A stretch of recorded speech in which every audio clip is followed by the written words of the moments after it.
Good morning, students. In today's video lecture, we'll summarize this chapter and complete it. In the previous video lecture, I gave you some comprehensive questions. Hope you must have done it.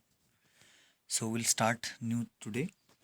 In this chapter, from where the line says, a few moments later, we all lifted our eyes, means he talks about the end of ceremony after his speech. In the previous chapter, his speech was there. So after his speech, this paragraph talks about the end of ceremony, the display of military force that was presented, carried out by them in a very accurate manner. So he was saying that was not only their effort that they achieved the accuracy, it shows their army's faithfulness as well as the way they were demonstrating it. The jets left a smoke of black, red, green, blue, and gold of the new South African flag. So means it was demonstrating the South African culture flag as well as. And he says that the day was symbolized for him, by the playing of their national anthem as well. So there are two national anthems. Sometimes the question comes that why there are two national anthems. So in the end, the two national anthems were sung by the whites and by the blacks, and there are different names to different national anthem. One is Kosi Sikakal Africa, and the another one is of blacks. They sang Die Stem, means to symbolizing both the races. Two types of national anthem were sang in the event. In the next paragraph, this we have done. On the day of the inauguration, I was overwhelmed with a sense of history. What does it mean?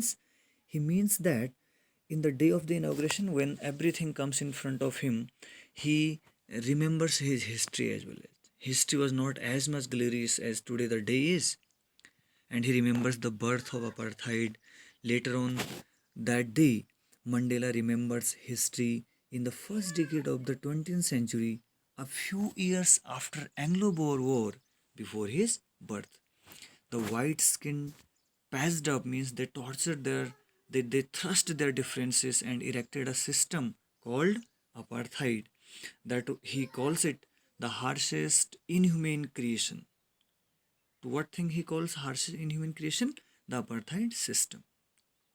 Now in the same paragraph, the last decade of 20th century, the system that was removed, rooted out, overwhelmed forever, and there was now recognition of the rights of all people, irrespective of their color of skin or their religion.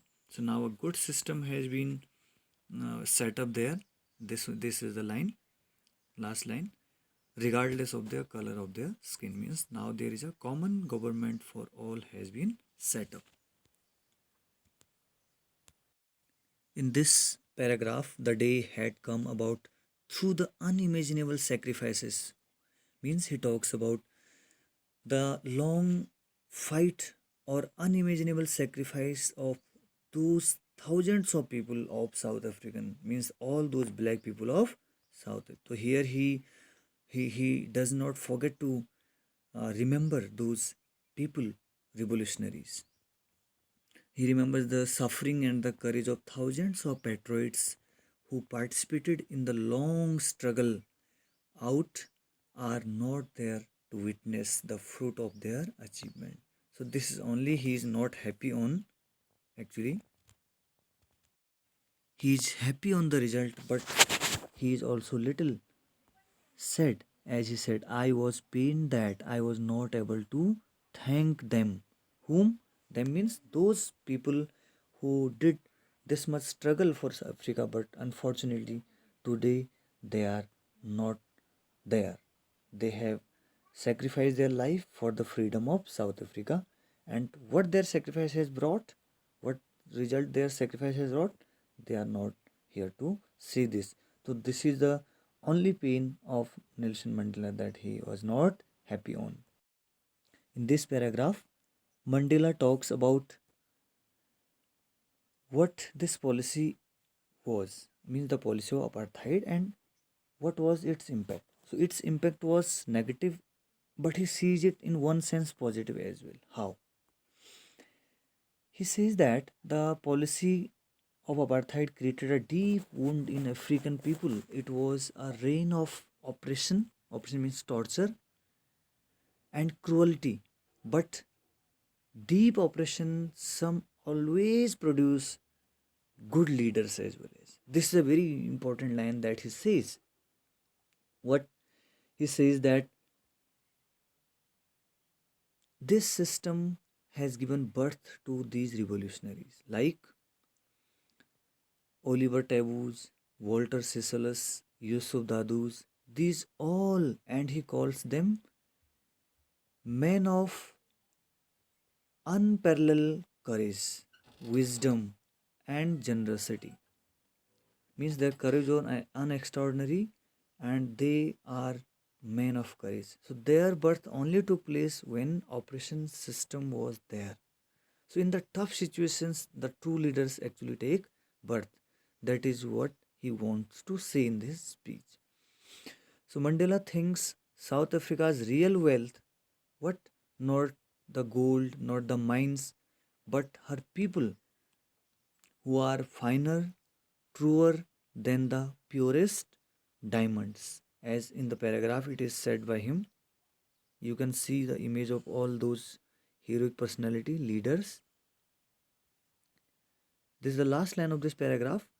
And I have always known that its greatest wealth is its people, finer and truer than the purest diamonds. This is a very specific line he says.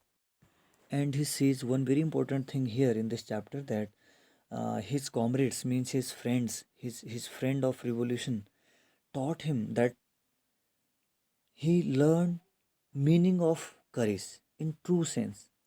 And in a nutshell, I would like to say, what did he say? That courage means not absence of fear, but victory means triumph over it. So courage means not the absence of fear, but triumph over it. In this next chapter, next paragraph, he talks about two very prominent qualities in us, every human being, that is hate and love. So he differentiates them. Like first line is, no one is born hating another person because of the color or skin. What is inbuilt in our body, inbuilt in our heart, that is not hate. Hatred we learn after growing up. So what is very natural in us, that is love. So no one is born hating another on the basis of color of skin or religion. If we learn to hate, then why not learn to love? This is what he put more stress. And he says that we learn loving each other more naturally than hating others. And he believes in the goodness of men that never dies. So here he gives a strong belief system in goodness in men that never dies. Like the first line says, man's goodness is a flame that can be hidden but never extinguished. So there are many comprehensive questions I will give you in assignment as well as you all are expected to do these. So here he talks about two obligations, like he has said. In life, every man has twin obligations. What are those?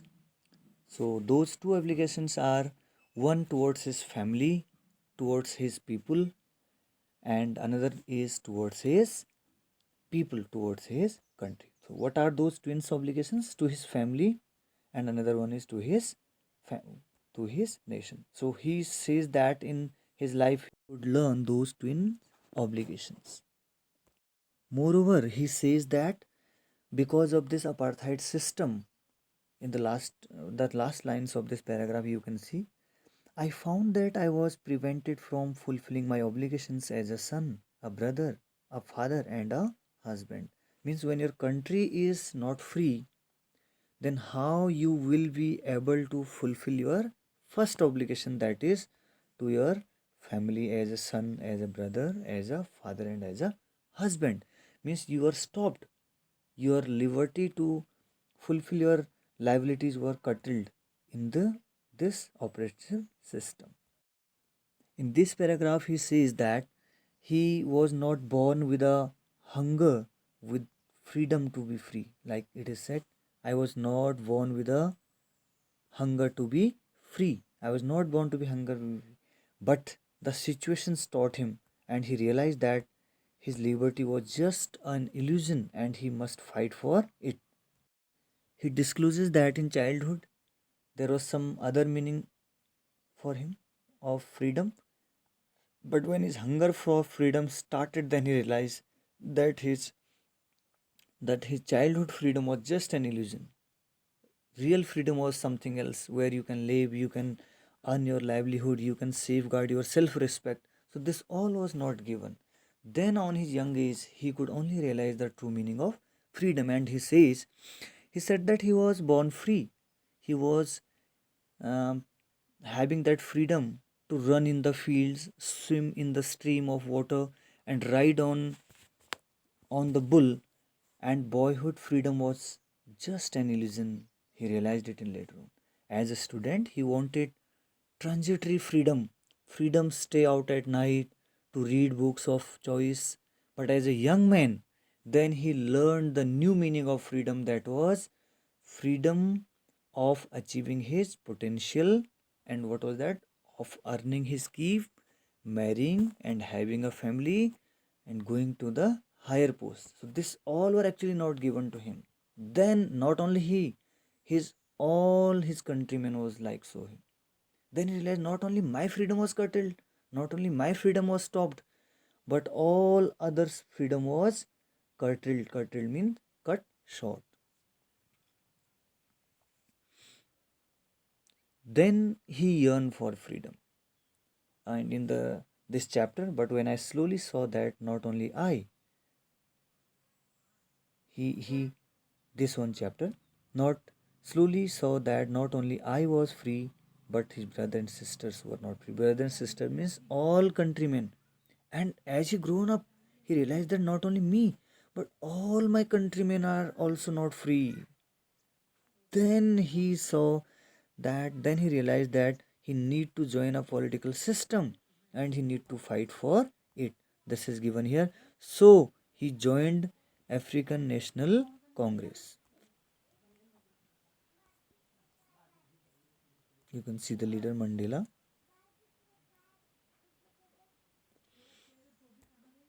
This paragraph talks about his hunger for freedom. That is why he became a criminal in the views of white. He joined the revolutionary movements. He joined a party, that is African National Congress. And then his freedom's hunger became more and more. And his complete life was changed. He wanted to live with dignity and self-respect. And this hunger transformed him, as it is given here. This transformed him, a frightened young man, into a bold one. He was now completely changed. And a family loving husband was changed into a criminal, revolutionary, we call it. Criminal. It was in their views criminal. White people's views it was criminal, but in our views I will say revolutionary. And he was now self-sacrificing person for them. Then he became a young man and he joined the party, and then he started feeling hunger for freedom and he struggled for it. Now in the last paragraph, he say he tells you the true sense of freedom, and he says that both people, if someone is oppressing others, he is also not free. He is also in bondage of something, intellectual bondage. So what he says in last paragraph, I knew that the oppressor must be liberated just as surely as the oppressed. Means both need to be liberated. The oppressor is a prisoner of hatred, so he is also in prison. The person who is oppressing others, he is also not free. There is some problem with him. So he says that he is also a prisoner of hatred, prejudice belief, and narrow minded He is also not free, though he s- seems to be free, and that is why he has much rights and he is oppressing others. But actually, he is not free in the views of Mandela. The oppressor and the oppressed both are robbed of their humanity. So the both have not their humanity. Like in last line, he says, I am not truly free if I am taking away someone else's freedom. The person who is taking others' freedom is also not free. And because the oppressed and the oppressor both are alike, because they are devoid of, robbed of means they are taken off, they are devoid of their humanity. So with this note, the chapter ends. He Mandela touched here very important liberty, self-respect, and his struggle. He remembers the South African struggle as well as. So that was a very thematic chapter. I hope, though it was a long autobiographical sketch, autobiographical piece, but you must have learnt it. I request you all to please read the chapter again and note down the value points. I will give you the exercises in home assignment. Till then, you all are expected to do all the NCRT questions, NCRT exercises in your fair notebook. Thank you. We'll meet in next video lecture.